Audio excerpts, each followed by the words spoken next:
सभी साथियों को नमो बुद्धाय। जैसा कि आज मैं जो है झिंझक आया हूँ, जो पेरियार ललई सिंह यादव जी की कर्म भूमि रही है, जो इन्होंने यहाँ पर अशोका नाम से अपना एक प्रेस भी चलाया था, उस जगह पर मैं आया हूँ। आज यहाँ एक कार्यक्रम रखा गया है और वो कार्यक्रम है बुद्ध चरित्र चंद्रोदय का पाठ रखा गया है। और जो रखने वाले हैं हमारे माननीय कुशवाहा जी, राजेश कुशवाहा जी, जो आपको अभी बताएंगे कि उन्होंने एक बहुत बड़ा, जिस जगह हम लोग बैठे हैं ये बुद्ध विहार है, उन्होंने बहुत बड़ा बुद्ध विहार बनाया है। शायद कानपुर देहात और औरैया कन्नौज के जिलों में नहीं है इतना बड़ा। अभी आप लोगों को हम ये भी दिखाएंगे कितना बड़ा ये बुद्ध विहार है। तो आप इनसे हम पूछना चाहेंगे माननीय कुशवाहा जी से कि जो आपने झिंझक में, जहाँ पेरियार ललई सिंह यादव की कर्म भूमि रही, उस जगह पर आपने इतना बड़ा बुद्ध विहार किस उद्देश्य से बनवाया है, ये मैं पूछना चाहूँगा। जी माननीय जी कुशवाहा जी। जी जी जी, ये बुद्ध विहार मैंने ललित सिंह जो हमारे माननीय पेरियार जी के से उनको रामा स्वामी को कहा जाता था, उनसे प्रेरित होकर के उन्होंने समाज को बुद्धमय भारत बनाने के लिए एवं पाखंडवाद एवं आडम्बरवाद से मुक्ति दिलाने के लिए उन्होंने बहुत संघर्ष किया और उन्हीं से प्रेरणा लेकर के मैंने ये बुद्ध विहार अपने समाज को योगदान देने के लिए बनाया।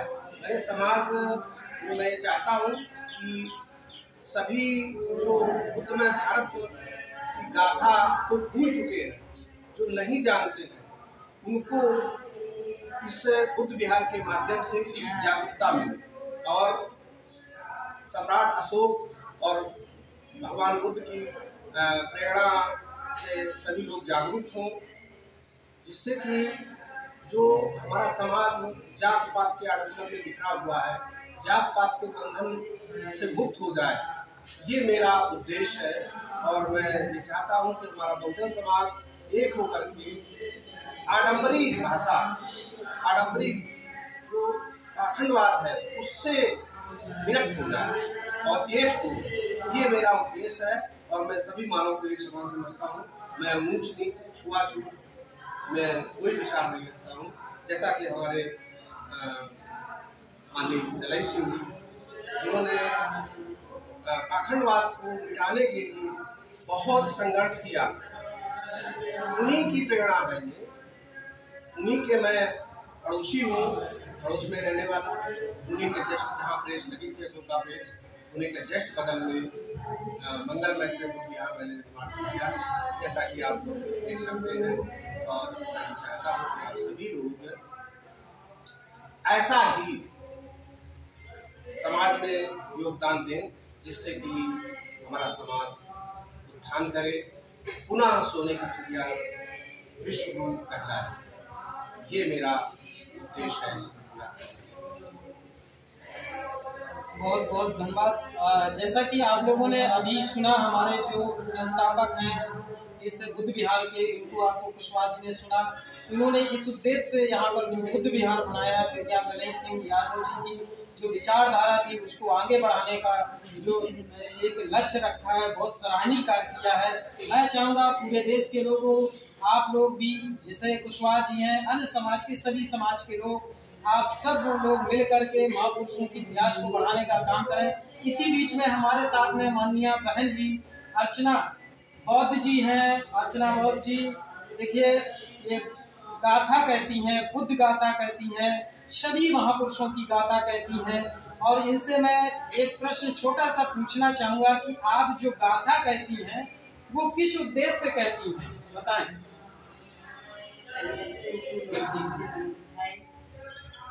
सबसे पहले भगवान बुद्ध के चरणों में श्रद्धा को स्मरण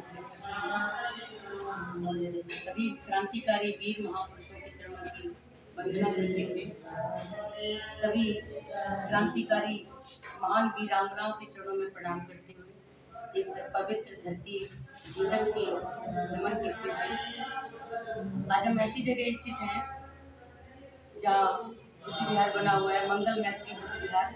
ये झिंझक में बना हुआ है इस बुद्ध विहार में बैठे हुए हैं।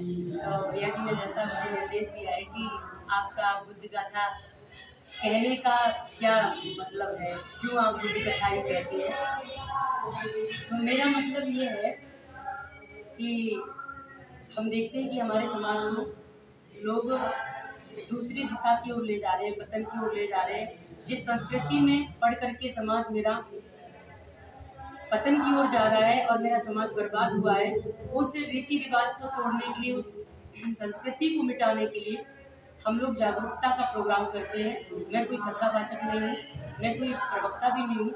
एक मैं संघर्ष करने के लिए उतर पड़ी अपने समाज के लिए, मैं समाज की सेवक हूँ।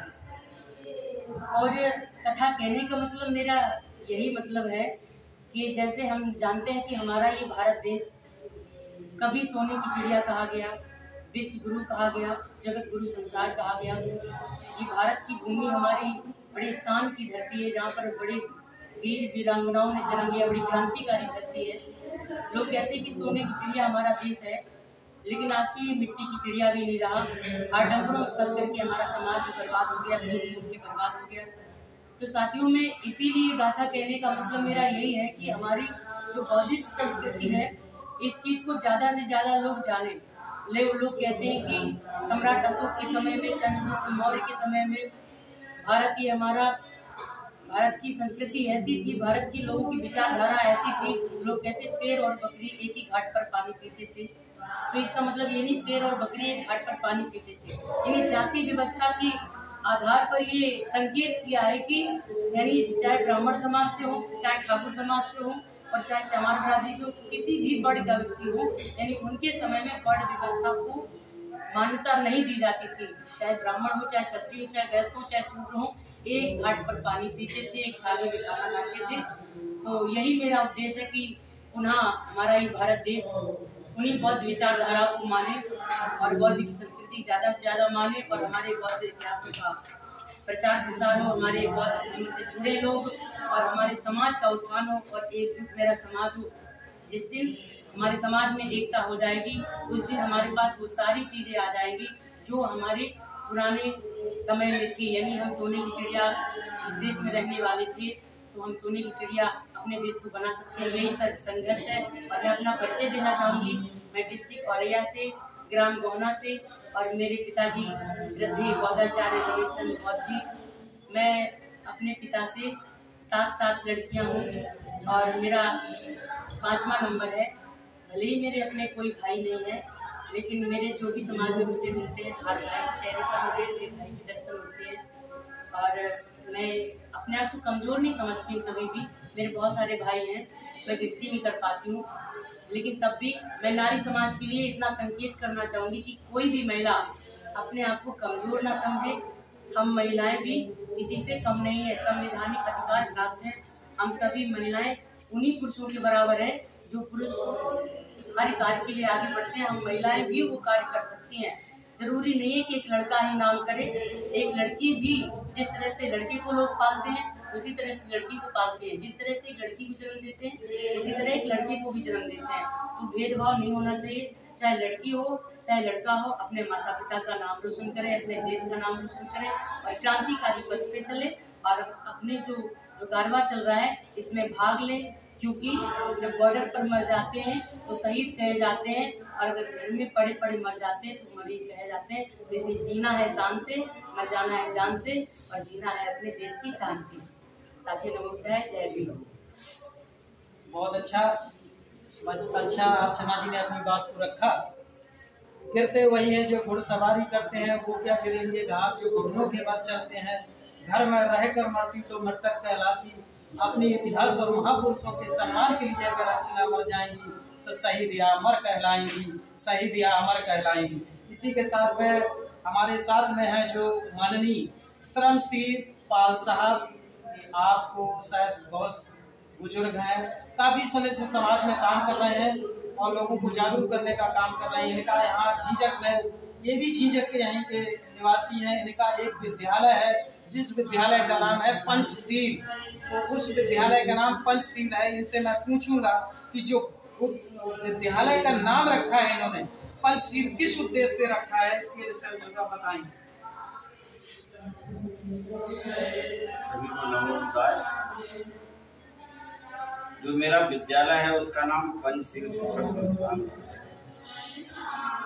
आप जानते ही हैं कि पंचशील तथागत बुद्ध के 5 शीलों से मिलकर के बना है और ये पंचशील मानव जीवन के मापदंड है कि कोई व्यक्ति कितना चरित्र में, व्यक्तित्व में महान है या निकृष्ट है, वो इन्हीं पंचशील से नापा या जाना जाता है।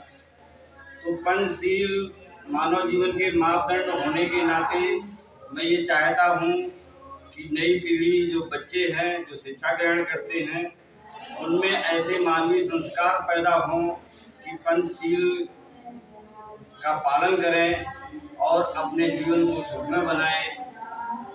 क्योंकि ये बुद्ध की शिक्षा है और बुद्ध की शिक्षा हमेशा मानव उत्थान के लिए होती है, मानव के पतन के लिए नहीं होती है।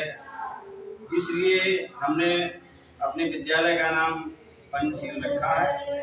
और साथ में ये भी मैं बताना चाहता हूँ कि पंचशील जो 5 शील हैं, ये मानव जीवन को सुखी बनाने के एक नियम है, सिद्धांत हैं।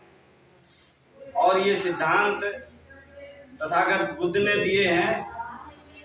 जब कोई एक व्यक्ति अकेले कहीं रहता है तो उसे किसी नियम, कायदे, धर्म या धर्म की जरूरत नहीं है। जब 1 से 2 व्यक्ति हो जाते हैं तो उन्हें एक दूसरे का सुख दुख का ध्यान रखते हुए आपस में ऐसे आचरण व्यवहार करने के नियम बनाने पड़ते हैं कि दोनों सुखी रह सकें। यही बुद्ध की शिक्षा है और इसी नाते हमने अपने विद्यालय का नाम पंचशील रखा है। जैसा कि आपने अभी हमारे माननीय श्रम शिवपाल साहब को अपनी बात रखी, वास्तव में जो पंचशील है जीवन जीने की एक बेहतर कला है।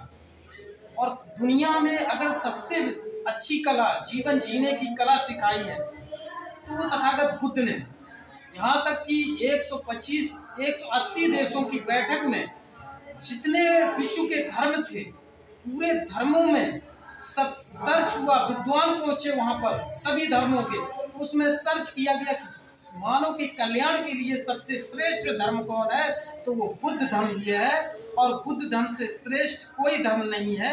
ये पंचशील सिद्धांत किसी एक जात और धर्म, किसी एक विशेष देश के लिए नहीं है, ये सभी के कल्याण के लिए है। इसी के साथ अपनी बात को विराम देते हुए सभी को नमो बुद्धाय, जय भारत, जय संविधान।